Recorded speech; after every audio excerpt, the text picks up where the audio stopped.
So this morning I had my choice, and I chose, and I know some of you have your favorite, but I had to choose. So I had my choice of this book that we found. Where did we find this? Here? In the nursery. In the nursery.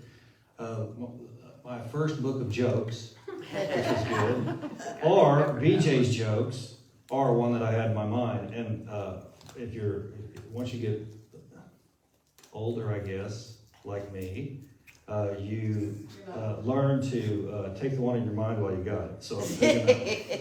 And so what the joke is this. God was very happy. Okay, that's different than what I thought, but that's good. God was very happy with this man, very happy with how he was living his life. And he just said, you know what I'm going to do? I'm just going to go down and grant him whatever wish he wants. And so he went down and talked to the guy and said, well, you know, you've done such a great job on earth, and I think you're just living a perfect life. Can you just tell me what you want, and I'm going to grant you that wish? And the guy said, well, you know, I've always loved pictures from Hawaii, and, you know, I just, there's no way I'm going to fly, though, because I don't like flying. I'm scared of flying. So would you do me a favor and build me a bridge from here to Hawaii?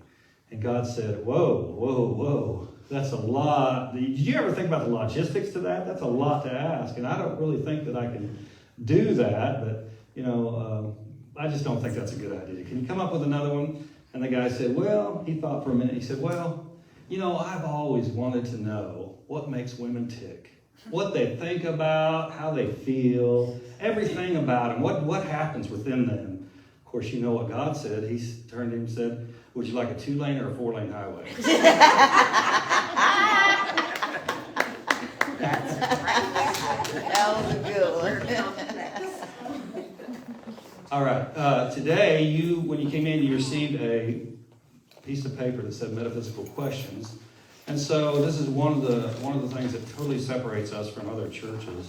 And so if you have a metaphysical question, which don't freak out if you don't know what it means and all that, but if you have a question about unity, ask it, because I'm going to take some of them and answer them here in a little bit later in the service. Those that we don't get to, don't feel hurt or anything. We're going to use those actually for either services or in classes. So we'll get to all of them, and some of them won't be answered all the way anyway. They'll need a class time to answer them. So that's what we're going to do this morning. We're going to talk about metaphysical answers, what exactly that means and all that. So I'm going to skip to one more thing real quick. And what is metaphysics to the church? I'm going to start with that one. When we think about it as far as the church, really, why I put it that way is because metaphysics is in every church, although unity is the only one that really identifies it and clarifies that that's what we use. And metaphysics is, what does it mean? It means beyond the physical. That's all it means. Meta, beyond, and physics, beyond the physical. So it's not scary like a lot of people think, well, the unity people believe in metaphysics, oh man, they're crazy. No, it's not that at all. It's not hard to understand. It's just beyond the physical. And when you think about beyond the physical, isn't that what every church teaches? Yeah, good. We're talking about spiritual things. Yes. I mean, spiritual things, is that physical? It can be actually, but it's more than that, isn't it? So beyond the physical, metaphysics is something that every church teaches, no matter what religion you are. So when we talk about metaphysics, don't be afeared. It's just what it is. This is what, though, Charles Fillmore says about metaphysics. He defines this in the Revealing Word. It says, the systematic study of the science of being, that which transcends the physical, which I just said. By pure metaphysics is meant a clear understanding of the realm of ideas and their legitimate expression. So he's saying there at the end is how do we take that beyond the physical stuff and make it physical if we choose to. And there's a way to do that, but we're probably not going to have enough time to do that today. That's a class. So we're going to talk about metaphysics, though. Is metaphysics in the Bible? Well, I just told you about churches doing that. And of course, metaphysics is in the Bible. It's throughout it. And most people who call themselves Christians, which, you know, I've had revelations about that since Unity is going through that identity idea about Christianity or not. But is it in the Bible? Yes. So if you're a Christian, then you follow the teachings of Jesus, obviously. And Jesus did a lot of metaphysical things, didn't he? I mean, he brought a lot of ideas to people who were not used to it that transcended what they were physically and change them into something more than that. Raising the dead, healing people, all this stuff is something that is metaphysical when it comes down to it. But metaphysics starts somewhere, and where does it start? Or let's answer this though, how do metaphysics affect me? Well, they affect us all the time. I mean, we just had a prayer time. We just had a meditation time. Thank you. And but during the prayers and the meditation, what are we doing? We're thinking about. We're trying to garner ideas that help us to not only transcend what's going on around us, but also to understand what's going on around us. That's all metaphysics. That's something that we have a question about that we may not understand or that we may not agree with. You know, how do bad things happen to good people? All these things, there are metaphysical answers, if you will. But when you understand metaphysics fully, then you'll know that answer may change as you grow in your understanding. You follow me? I mean, it's kind of like, it's funny, funny, not ha-ha, but it's interesting, I should say, that when people that come to unity, and I've seen this throughout my life, you know, come to unity, get all on fire, and then they, you know, are really into it, and then for some reason they're gone. They never show up again. And what has happened in, I would say, all the cases, is that they found something that resonates with their soul, which is true. It does resonate with your soul because that is your soul we're talking about. And so they find that out, and then it works for a while in their life, outward in the physical life, and then for whatever reason, it's not working anymore. Well, the reason it's not working anymore is things have changed. You have to change with it. Not that you're going to be different, but you're going to continue in your spiritual understanding of things and learn that my understanding now is different than what it was before. Just like I was saying a minute ago about that Christian question. You know, that's confronting unity. You know, a lot of people, there's been a lot of ministerial discussion about it. And it's interesting because like me kind of losing my temper a couple of times while we're working here, well, there's a lot of people that have lost their temper on that discussion too. And, you know, it hadn't been very ministerial. So anyway, you know, we can get entrenched in our ideas of what life should be and what it is and lose focus on really the grander picture, what it can be. Do you follow me? Yes. I mean, what it is, sometimes, I mean, I love to get in a place where we're all comfortable, right? And we like it, you know, we're okay financially, we're okay with where I sit in church, we're okay with my couch at home, whatever that is, you know, whatever it is. But at times, the couch gets worn out, right? The seats have to be replaced. And so we might have to move the seats, and it throws some people off, and it can throw us off. And how we have to look at that from a metaphysical perspective is we have to look at it as this is an opportunity for me to change. And that's what happens in life, is if we're not willing to change, sometimes we're forced to change. That's true. It's easier if we're willing. And we understand that, you know, this is something that I'm growing in my understanding, and so I need to continue in that growing of understanding. So metaphysics affects me in every aspect of my life. You know, I tell people, and I try to convey, because we want to get people to where they have freedom of thought so they don't have any burdens as far as stopping them. And one of the ways I tell them, especially in the Western society, is to try to get debt free. Now, this is going to be a Dave Ramsey talk, but you know, you have to be. It's hard to do things, to live your life, if you got oppression of debt all around you. Do you know what I mean? I mean, I don't know if anybody else has been in that situation, but I have, and it's a pain. Let me tell you, all you're doing is working 60 hours a week to pay the bills, and that gets old quick. But you got to stick to it until you get it done. You got to get all that stuff done. So, because more than likely what has happened is you brought it on yourself, haven't you? I mean, you took it on, that debt, and we got to take it off. Now, this is something people maybe understand. That's what I'm talking about in spirituality too. You know, when we take on stuff that we think is solid, rock solid, you know, the Christian faith, as it is right now, thinks that it's rock solid. I mean, some think that it's rock solid and it's never changing. But if you're actually a Christian faith, you know, if you're following Jesus' teachings, what was he all about? He was all about change, wasn't he?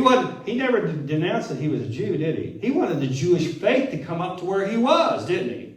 He didn't want to change. He never heard himself called a Christian. And so if we open ourselves up to that, then unity will be able to get along with everybody. And this morning was kind of interesting to me. I was in the convenience store a little bit too long because I was talking to this guy that's in there every day, every morning when I go in there and get Coca-Cola. And I figured he was of Islamic faith. And he is. And so I talked to him about it this morning. And, you know, because he's there every morning. I said, well, when do you get time to pray? And he says, I work here every day, every morning, and then I go to the mosque on Fridays. And I said, well, good, I'm glad you get time to pray. And so before we left, though, I said, we all believe in one God. And we do. And most people will do that. You know, some other faiths don't believe in just one God, but that's okay. And so we have to understand that when we are open spiritually to new ideas and things, doesn't mean we have to accept some ironclad ideas that somebody has. If Muhammad was here today, and as far as the Islamic faith, I'm sure that he would have a little bit of a different viewpoint than what he had whenever he lived. And you know, Muhammad came after Jesus, so the Islamic faith admits that Jesus was a prophet. But it's like their faith is based around Muhammad. Ours, Christianity, is based around Jesus, which was taking the Jewish prophets and accepted them. Okay? So we can accept all we need to accept. Let me rephrase that. We need to accept the prophets that we have read about and we understand in history, but we also have to be open to the prophets today. I'm not talking about myself. I'm talking about anybody that you run into. The Christ in them. Pull it out of them. Understand that they are the Christ also. And we say the Christ within because that's what Jesus was talking about. Jesus was a man. Jesus Christ was the man with the Spirit, filled with the Spirit within him and expressing through that. So there's a difference between all that. And if you study unity, you'll learn out all those differences. So unity came up with metaphysics through this idea of what's the best of every religion. Now, they were based in Christianity, unity was.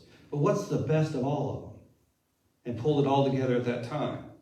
And we need to, as far as people that are in unity, we need to continue to add to that by the best added since it was founded. If the Fillmores, which founded unity, were here today, they wouldn't have stopped at what they have written down right now that we study, because we don't want to get to the point where we're the same as any other Christian place, where they just are stuck in what Fillmore said. Fillmores would not like that. Okay? I like to tell the story. Everybody's heard it now a few times from me, but Fillmore was having a class, and he asked a question, and this person up front was eager to answer, answered it just perfectly. And Fillmore says, well, where did you hear that? And he said, well, you said it a week ago. And Fillmore said, well, I've changed my mind since then. So when you think about that, you have to be willing to experience the newness. And that's what keeps you alive in a church or in anything. The newness of what your faith is telling you. Because we all need it. All of us need to benefit from it. So when you have newness, you need to tell us where you're at. And tell us, oh, wow, I experienced this cool thing today. And we can all share in that joy. Because that's one of your gifts that you need to give everyone. Where does unity fit into metaphysics? Well, I've kind of been explaining that. Unity is really by far the leader in metaphysical studies. I mean, we have been forever. Because we've looked into that. The founders were great about Charles Fillmore used to, Charles Fillmore used to pray at least 8 hours a day in meditation and ask for answers to questions and then just be open. Most of the time, just be open to things that come to him. Well, his wife, Myrtle, thank you. Myrtle would kind of kid him and say, how much of that was sleeping time? No. So, you never know. But anyway, he, whatever, it always, and it's funny, I think about that and I think of something else. So, as far as when I talk, sometimes people go to sleep. And I think that is I've always referred to that myself as a very much an honor to feel that they are that much at ease that they can go sleep. One of these days, I guess I'll have to throw stuff at different people. So Unity is really the leader in metaphysical studies, and we're going to start having classes on that again, and it's just a lot of fun to do that, to understand what they understood and understand what you can bring to that same conversation today, because we're not going to be stuck in the past. Do you live metaphysically? Let's see where I'm at on this second. Okay, the next, I'm going to ask for those question sheets here in a minute, so if you have any questions, please write them down. And Miss Maria, where you at? Can you pick them up whenever in a minute? Not yet. So do you live metaphysically? Do you live metaphysically? Yes is the answer, obviously, because we all do it, whether we recognize it or not. Well, how can you say that, Warren? Well, y'all have ideas, don't you? Everyone in here has an idea. And an idea may come out of left field, may come out of right field, may be something that you're thinking about for a long time. But metaphysically, what happens when you have an idea is you're bringing something out of the not physical right now to the physical. So beyond the physical, you're bringing something out. The bathrooms, we'll just use this as a simple example. The bathrooms were there, but we wanted them different, right? So what did we have? We had an idea of what they're going to be like, right? I mean, it's simple. This is a simplistic idea or example, but that's what it is. We had an idea what they were going to look like, and that I guarantee you, especially in construction, that idea that you had what it was going to look like when you started changes before you get done. So that's okay. And that's really, in anything, that's God guiding us along the way, which is good. I'm very glad about that. So do we live metaphysically? Sure we do. We do live metaphysically. Can you pick up the questions if there are any right now?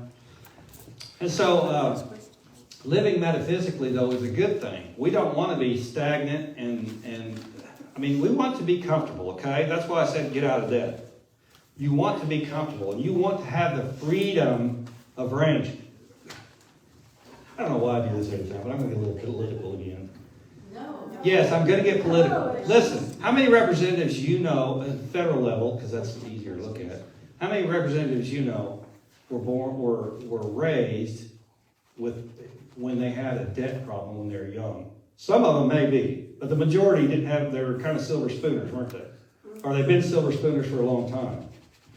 When you are a silver spooner, which means you're out of debt, whatever, okay? If you're out of debt, that gives you freedom to look at different possibilities. When I was running for office, which I did in the late 90s, I think it was, for a state representative, I was in Wichita, Kansas, and Boeing was a huge company. It's still a huge company, but they were a huge company presence in Wichita. And so I was looking forward to their support because, I was a businessman and I was their business and we pretty much agreed on everything.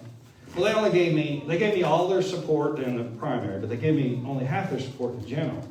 And I kind of took offense to that because they didn't know who was going to win, so they gave half their support to me, half their support to my opponent.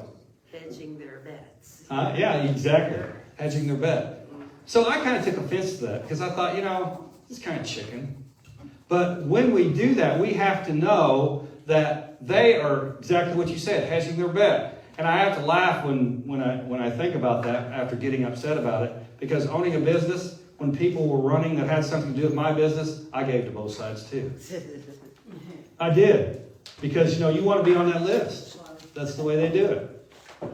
So anyway, you have to be aware and be open. And sometimes when we got pressure on us from something else, we don't want to be closed in because we owe somebody something. And that's the same way, that's what I was getting to, is on donations, is, when you give a donation, or when they gave donations, I bet you they were thinking that they got us and they want something for it.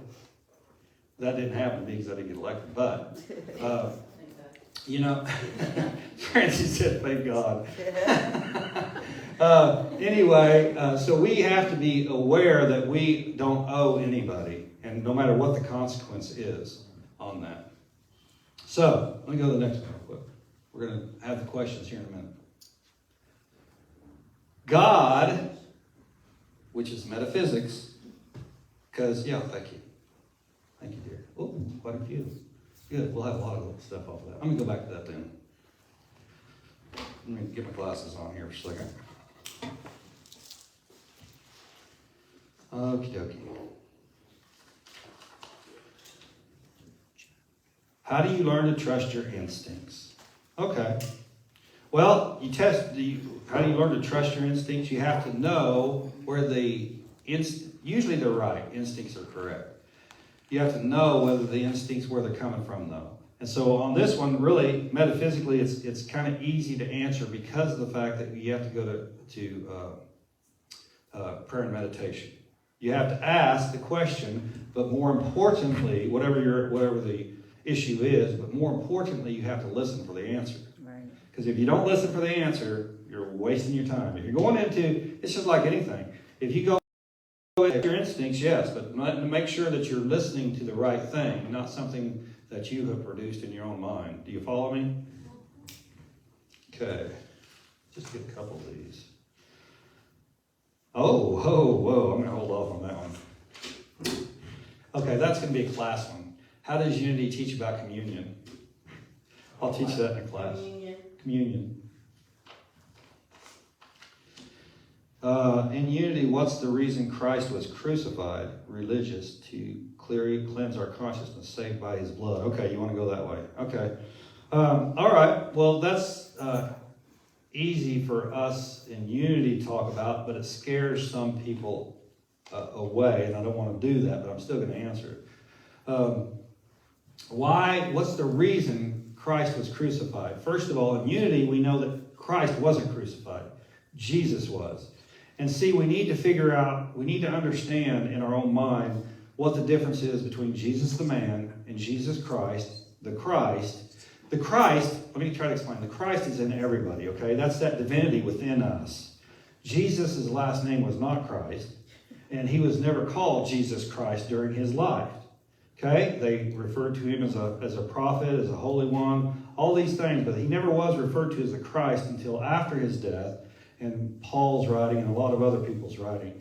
And let me tell you, since we got on that real quick, so the reason that he was crucified was, excuse me, his choice essentially, and I'm not saying it was wrong or anything, but his choice essentially not to talk to the leaders at the time. Remember, if he was silent and chose not to respond, because he had his choice whether he was going to go up there or not, right? Up to the crucifixion, essentially. Now, you get in trouble sometimes, at least I do, if you say, well, the Jewish people, the Jewish religion at the time, the leaders of the religion were the ones that got him crucified. And if you look at it literally from the Bible, you can see how that could be true. You could say, yeah, I mean, they said they were the ones that turned him in, and they were the ones that were trying to get him all this time because he was blaspheming according to them. But that really had nothing to do with his crucifixion. Because if you look at it, he had his choice of whether to do it. So Jesus the man was crucified. You cannot crucify the Christ. You can never, ever crucify the Christ, which is the spirit within you, me, and everyone else. So I just want to be clear on that fact, that you cannot crucify the Christ. I'm going to take one more, and that's it. And that's also another thing. See, you got another question, essentially, there, saved by his blood. Now, this is another thing, that this has been a religious idea that has come after his death. Jesus said that it gets misinterpreted sometimes as only one way to my Father is through me, and what everybody thinks is that you have to go through Jesus to get to God, and that's not accurate.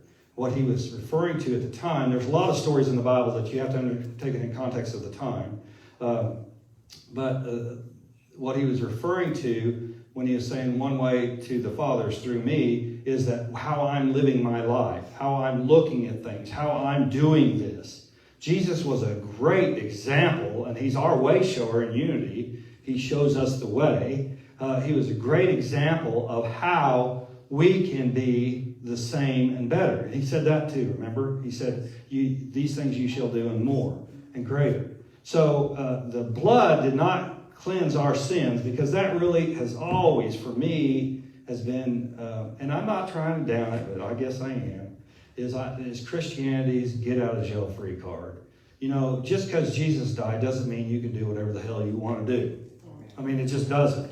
And you come every Sunday and say, well, please forgive me, God, I did this. Well, you did it because you think you're going to come Sunday and get cleansed through the blood. Well, that's not going to get rid of it for you. I mean, you have to be accountable, responsible is more the better word, responsible for what your own actions are. You're not going to be saved by anybody, but you are not a sinner either. You are not sinning when you think you did something wrong. You are doing it, and you're going to suffer the consequences physically, and you shouldn't have to because you don't need to.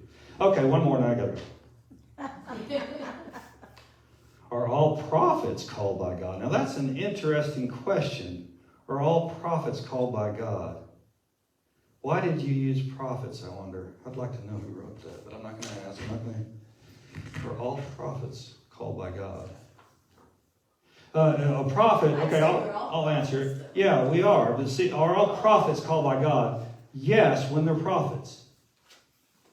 Okay? Prophets, there's many examples of Jesus himself even, but prophets, when I hear prophets, I'm thinking Old Testament, okay?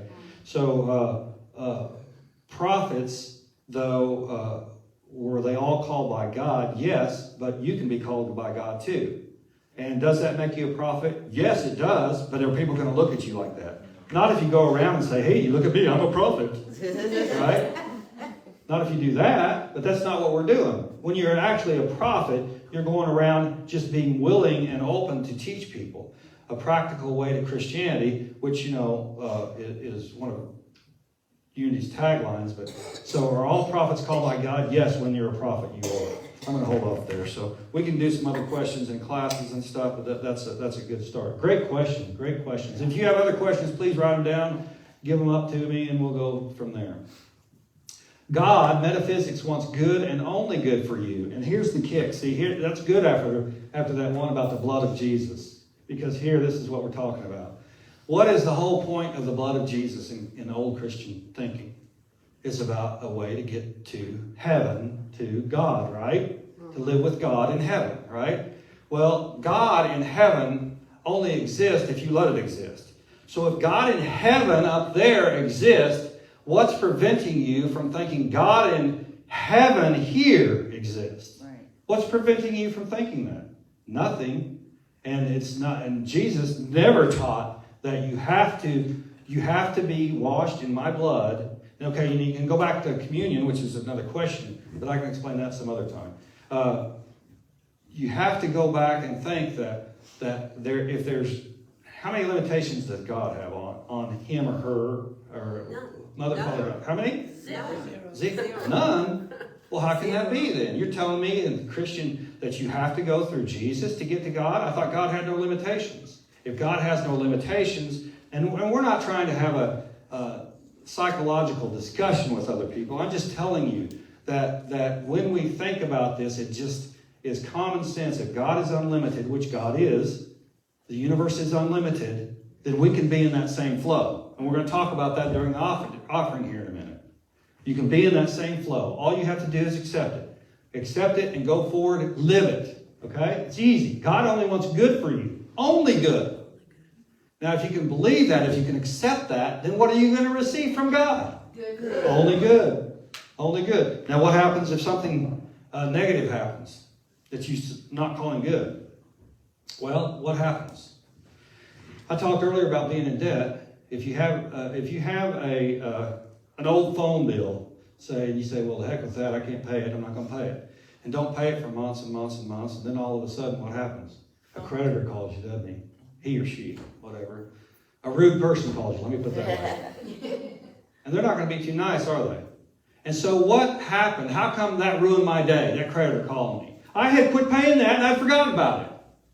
The creditor called me because I had run up that and I didn't pay it. Right? Now you can call that a sin, whatever you want to call it. But if you look at it realistically, it's something that happened and that I'm going to have to take care of one way or another. Right? You know, it's funny because I got to quit telling stories. But anyway, it's funny because many years back, that's what happened. I was trying to remember what happened. I sold my business to go to seminary. And then I financed it, though. Big mistake. So anyway, after a few months, you know, the new owners decided not to pay me. So anyway, that drug out some things. But what had happened, what would that do to you? If you lost a large part of your income, what would that do to you? That you're counting on, what would that do to you?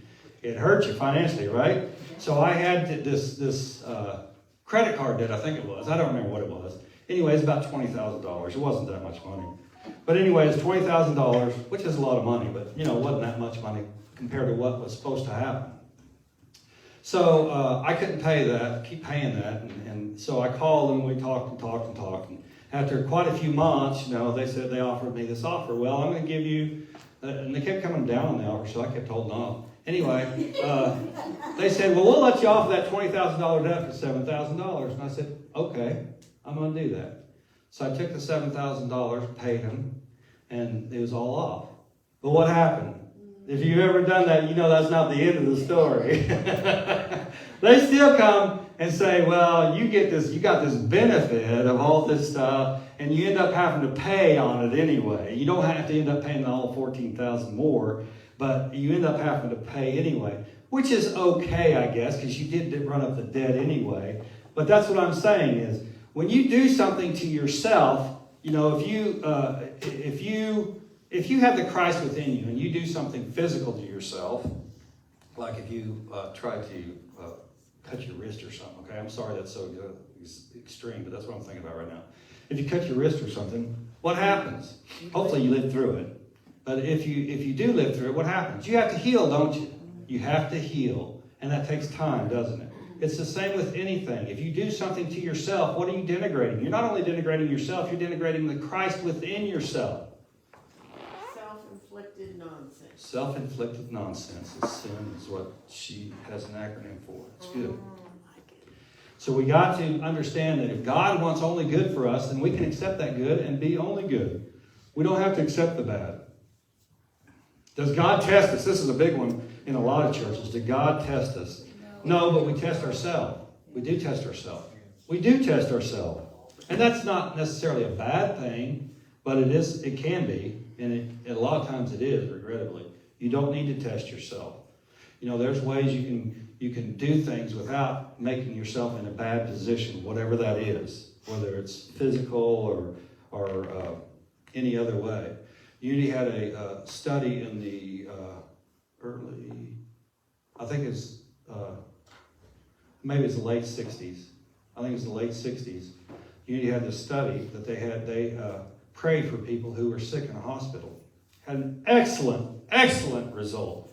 90-some% came through their illness, whatever it was. Excellent. I mean, unheard of. The medical society was not happy with that result, okay? That's how bad it was, or how good it was. The medical society was not happy with it. So, in the 90s, no, it was later than that, it was in the 2000s, when we were there, it got done. I think the mid-2000s, 2000, 2010, Unity decided to have another study because Harvard asked them to have this study, okay? Had the same type of study on medical people in the hospital, but they changed something. Harvard changed something. You need to go tell them, ask them if they want prayer. Now, if you're sick in the hospital, if you're laying in the hospital bed, you're about to have an operation, and someone you don't know comes in and says, can we pray with you over this operation? What's the first thought in most people's mind? I hope not yours, but most people are going to think, what the hell is going on here? This operation is more serious than I thought. They're sending somebody here to pray with me. Am I going to die? Wouldn't you think that if most people would think that if you're in a hospital, and most people did. So it was only something like I think it was in the 50s or 60 percentile, that came through it very, very well, like the first one did. So sometimes, we pray every week for people, don't we? And things, don't we? Yes. And sometimes it's best not to let people know that you're praying for them. Because there is that metaphysical cloud that is around all of us. And that is full of thoughts and ideas. And if you're thinking of somebody, oh, he's so sick, I don't know if he'll make it.